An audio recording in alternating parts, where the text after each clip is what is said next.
고정 마인드셋이라면 나의 똑똑함을 자랑하는 것이 직장생활이에요. 성장 마인드셋은요, 나의 부족함을 자랑할 수 있습니다. 왜요? 내가 부족하다고 말해야 부족한 지점에 포커스를 해서 보다 더 발전할 수 있으니까.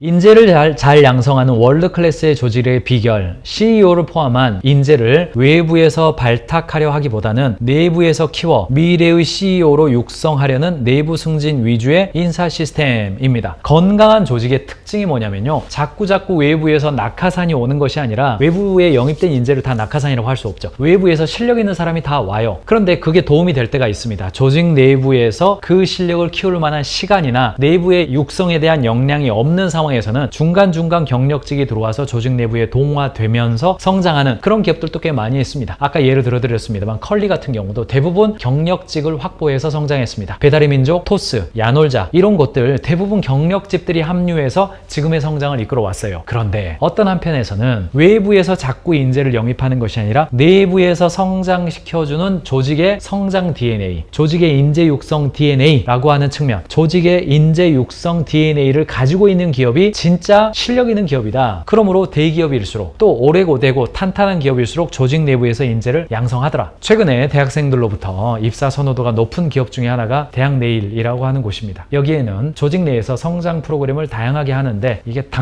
당장 써먹을 수 있는 지식, 그래서 점심시간에 밥 먹으면서 서로 노하우를 서로 알려주는 그런 제도를 운영하고 있다고 그래요. 현재 530명 정도 되는데 그 중에 4분의 1이 사내 강사예요. 직원들 530명인데 한 130명 정도가 사내 강사예요. 4명 중에 1명이 사내 강사인 회사인 겁니다. 그러니까 얼마나 조직 내에서 인재 육성과 사내 교육하는데 그냥 진심인 겁니다. 스탠포드 경영대학원의 교수이죠. 캐롤 드웩 교수입니다. 이 성장 마인드셋 이야기죠. 성장 마인드셋 반대말은 픽스드 마인드셋, 고정 마인드셋이에요. 성장 마인드셋은 어떤 이야기입니까? 아니 이것밖에 못해? 그러니까 김대리가 무시당하는 거야. 아이고 괜히 새로운 거 건드리지 말고 하던 거나 잘해. 이런 게 다 고정 마인드셋이라는 겁니다. 성장 마인드셋은 뭐예요? 우리는 보다 더 잘할 수 있으며 더 많이 배울 수 있고 도전을 받아들이고 맞서 싸우며 완성을 위한 도구로 우리는 노력을 간주하고 비판을 통해서 우리는 배우고 교훈과 영감을 느끼는 게 성장 마인드셋이에요. 우리는 보다 더 잘할 수 있으며 너도 지금의 이 상태보다 반드시 더 좋아지고 우리가 함께 모여있는 공동체로서 우리 조직도 올해보다는 내년이 훨씬 더 좋아질 겁니다. 우리가 지금 어려움을 겪고 실패를 경험할 수도 있고 사람마다 서로 싸워가지고 냉담한 기간을 경험하기도 하고 누구랑은 삐져가지고 말도 안 하고 이런 상황이지만 기본적으로 성장 마인드셋은 뭐예요? 현재 우리는 과정 가운데 있으며 보다 더 나아질 것이고 미래의 어느 순간 우리는 훨씬 더 지금보다 나아진 상태를 기뻐하고 축하하고 있을 것이다. 이게 성장 마인드셋입니다. 고정 마인드셋이라면 나의 똑똑함을 자랑하는 것이 직장생활이에요. 성장 마인드셋은요, 나의 부족함을 자랑할 수 있습니다. 왜요? 내가 부족하다고 말해야 부족한 지점에 포커스를 해서 보다 더 발전할 수 있으니까, 격려해 주니까. 그러니까 성장 마인드셋을 촉진시키려면 티처블 마인드죠. 가르칠 만한 마인드. 그래서 번역을 할 때는 우리는 배우려는 자세라고 번역을 합니다. 자, 어쨌든 배우려는 자세는 학습자들이 가지는 새로운 정보를 받아들이고 피드백을 수용하며 지속적으로 성장하려는 태도다. 성장 마인드셋, 티처블 마인드, 배우려는 자세. 이게 조직 내에 있어야 되고 리더와 경영자라고 한다면 뭘 하셔야 돼요? 스스로가 성장 마인드셋을 가지고 직원들에게 내가 요즘 새로운 도전을 하고 있는데 전에는 이런 상품을 이렇게 설명하면 됐는데 요즘은 분위기가 달라져가지고 이 상품을 이렇게 설명해도 설득이 잘 안 되더라고요. 혹시 김대리님 이 상품 설명할 때 요즘 어떻게 해요? 그러네요. 그런데 이게 조금 문제가 되는데 요거 내가 앞으로 계속 도전할 거예요. 이렇게 하는 것이 경영자가 티처블 마인드를 먼저 보여주는 것이고 경영자도 스스로를 성장 마인드셋으로 자기 자신을 바라보고 있다는 관점을 주는 겁니다. 제가 대학원에서 교육학을 전공할 때 한 교수님이 우리나라에서 교육학으로 굉장히 유명한 분입니다. 유명한 이름 이야기하면 아실 정도. 그분이 이 이야기를 하더라고요. 후지산하고 히말라야가 있대요. 후지산은 봉우리가 하나죠. 히말라야는 봉우리가 1004개가 있다고 그럽니다. 누가 세봤나 봐요, 그거를. 1004개의 봉우리가 있다고 그래요. 과거에는 교육이라고 하는 것이 후지산형 인재를 만들어내는 것이 교육이었다고 그래요. 그래서 열심히 노력해서 학생들을 정상에 오를 수 있도록 하나의 봉우리죠. 원 봉우리 시스템이죠. 하나의 봉우리를 향해서 모든 사람에게 공통적인 표준 과정을 설정해서 표준 교과 과정을 공통적으로 제시하고 그것을 이수할 수 있는지 능력을 체크하고 우수한 사람들을 계속해서 양성해서 사회에 사회의 리더로 만드는 것이 선생들이 가졌던 방향성이다. 교육자가 가져야 될 방향성이었다. 그런데 지금은 후지산형 교육이 아니라 히말라야형 교육인데 이것은 1000개의 봉우리다. 1000명이 있으면 1000명의 학생들이 있으면 그 1000명의 학생을 각각 다른 봉우리로 인도할 수 있어야 그것이 교육이 가야 될 길이다. 이런 이야기를 하시더라고요. 그러면서 거기 앉아있는 거기 대학원에는 학교 선생님들도 꽤 있고 기업의 인사 담당자들도 꽤 있었습니다. 저도 당시에는 기업의 인사 담당자로 참여했는데 제가 생각해보면서 이른바 CDP를 생각해봤습니다. CDP 이야기야 여러분 아실 겁니다. 한 직원이 신입사원이 입사하면 커리어 디벨롭먼트 플랜,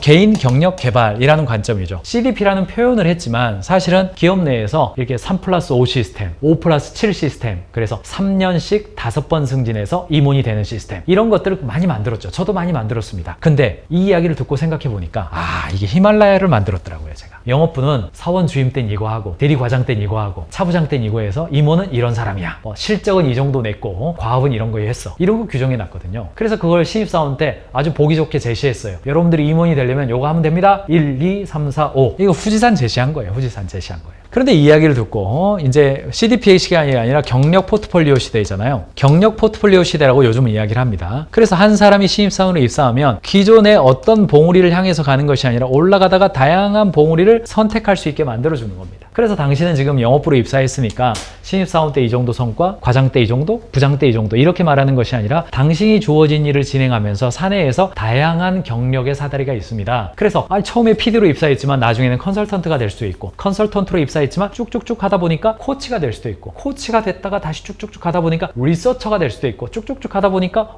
프로그램 디렉터가 될 수도 있고, 다양한 가능성을 열어주는 거예요. 올라가다가 길이 달라질 수 있다라고 열어주는 겁니다. 작은 조직에서는 사실 조직 내에서 직무의 다양성이 많지 않기 때문에 쉽지 않을 수도 있습니다. 그러나 조직이 성장한다고 가정을 해보세요. 오히려 가능성이 더 넓어집니다. 대기업은요, 내가 10년 일해도 직책이나 직종이 늘어나질 않아요. 그런데 중소기업은 직원들에게 야, 우리 10년 후에 우리 조직이 지금 30명이지만 10년 후에는 우리 300명 된다. 그때가 되면 직무가 더 늘어나. 그러니까 우리가 함께 키워가자 라고 말할 수가 있게 되는 겁니다. 그러므로 여러분들이 조직 내에서 후지산형 경력 설계, 현재 우리가 가지고 있는 봉우리 하나만 가지고 후지산형 경력 설계 하지 마시고 히말라야 산맥형 경력 설계를 해 가시기 바랍니다. 왜요? 작은 조직일수록 성장 가능성이 더 넓어요. 한 방향으로 인재를 양성한다. 그러니까 모두를 똑같은 사람 만들어라. 그게 아니다는 이야기 제가 해드리고 싶은 거예요. 그 다음에 제가 해드리고 싶은 건 뭐냐? 김경일 교수님 가끔 저희가 모셔서 강의도 듣고 하잖아요. 핵심이 뭐냐? 리더가 조직의 목표를 달성하려면 다양한 직원들의 심적 욕구부터 파악해야 된다. 이렇게 조언을 합니다. 어떤 이야기예요? 사람들을 집단으로 때려 모아가지고 한꺼번에 교육하려 하지 말고 개별적인 그의 강점을 확인하고 그의 마음속에 있는 욕구를 확인한 다음에 교육을 시켜라. 우리 구성원들의 욕구와 비전을 파악해라. 피터 드러커도 이렇게 이야기를 했습니다. 경영이란 인간에 관한 것이다. 경영의 과제는 사람들로 하여금 공동의 노력을 할 수 있도록 하고 사람들의 강점을 기초로 목표를 달성하도록 도와주고 그들의 약점이 목표 달성에 방해가 되지 않도록 하는 것이다. 대부분의 사람이 자신이 잘하는 것이 무엇인지 알고 있다고 생각한다. 그러나 그들 대부분은 잘못 생각하고 있다. 사람들은 자신이 잘하지 못하는 것을 더 잘 알고 있다. 심지어 그 점에 있어서도 제대로 아는 경우보다는 잘못 아는 경우가 더 많다. 현대 경영학의 아버지 피터 드러커도 강점을 중심으로 개인을 파악해서